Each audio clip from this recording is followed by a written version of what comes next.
Why do humans need sleep? Let's go with a big first question. Okay, well, the answer I'll start with is the one that I always default to when there's a why question, which is I wasn't consulted at the design phase. So so I wriggle my way out of giving a absolute answer, right? But there's one mechanism that's very clear, that's super important, which is that the longer we are awake, the more adenosine accumulates in our brain. And adenosine binds to adenosine receptors. No surprise there. And it creates the feeling of sleepiness, independent of time of day or night. So there are two mechanisms. One is we get sleepy as adenosine accumulates. The longer we've been awake, the more adenosine is accumulated in our system.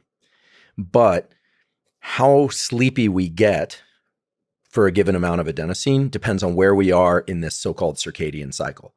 And the circadian cycle is just this very, very well-conserved oscillation. It's a temperature oscillation where you go from a low point. Typically, if you're awake during the day and you're asleep at night, your lowest temperature point will be like 3 a.m., 4 a.m., and then your temperature will start to creep up as you wake up in the morning, and then it'll peak in the late afternoon, and then it'll start to drop again toward the evening, and then you get sleepy again. That oscillation in temperature takes 24 hours. Plus or minus temperature.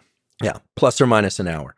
And I don't, even though I wasn't consulted at the design phase, I do not think it's a coincidence that it's aligned to the 24-hour spin of the Earth on its axis, and the fact that we tend to be bathed in sunlight for a portion of that spin and in darkness for the other portion of that spin. So there are two mechanisms, the adenosine accumulation and the circadian time point that we happen to be at. And those converge to create a sense of sleepiness or wakefulness. The simple way to reveal these two mechanisms, to uncouple them, is stay up for 24 hours. And you will find that even though you've been, let's say you stay up midnight, 2 a.m., 3 a.m., provided you're on a regular schedule, like that I follow, not like the kind that you follow, Yep. I will get very sleepy around 3, 4 a.m. But then around 5 or 6 or 7 a.m., which is my normal wake up time, I'll start to feel more alert, even though adenosine has been accumulating further. So adenosine is higher for me the longer I stay up, and yet I feel more alert than I did a few hours ago. And that's because these are two interacting forces.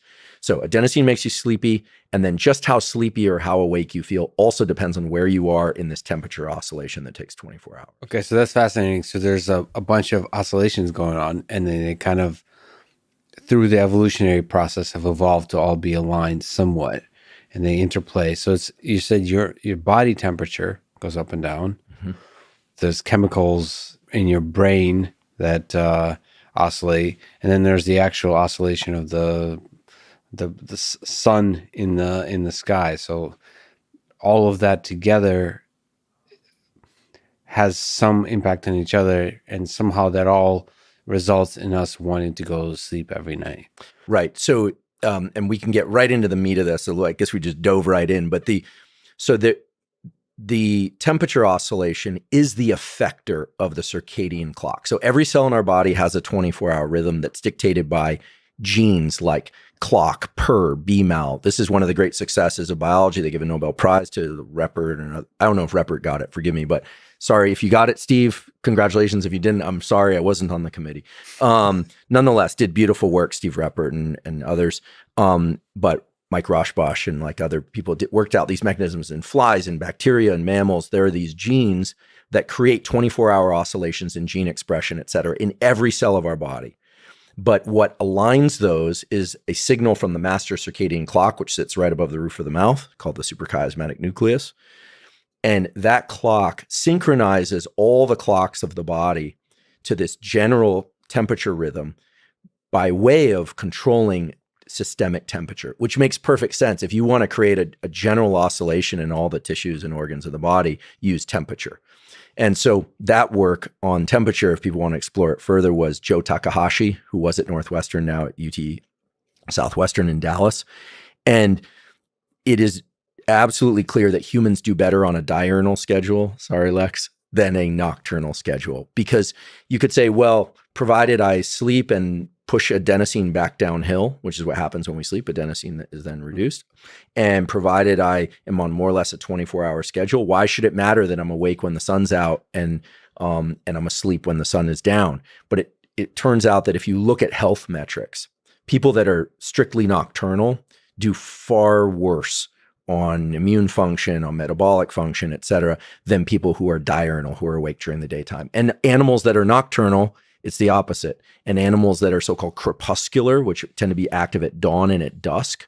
Mm-hmm. This is a beautiful system. I won't go down that rabbit hole, but these are animals whose visual systems operate best. They tend to be predators like mountain lions.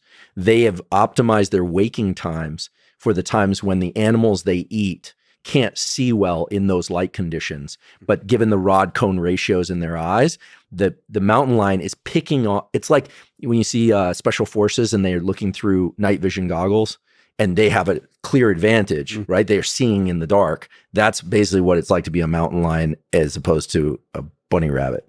Would you say that a lot of these cycles evolved in the predator-prey relationships of the different throughout the food chain? So it's basically all somehow has to do with survival in this complicated web of predators and prey? Almost certainly. There had to have been a time in which humans being awake and active at night as opposed to during the day led to higher levels of lethality, and probably in particular in kids. You imagine kids running around in the dark and getting where there are a lot of animals that can see really well under those conditions and humans can't. And this would be all pre-electricity. Even if you're carrying a torch, I mean, the range of illumination on a torch is nothing compared to what a nighttime predator like a large cat or something can do. I mean, they can see everything they need to in order to eat us and not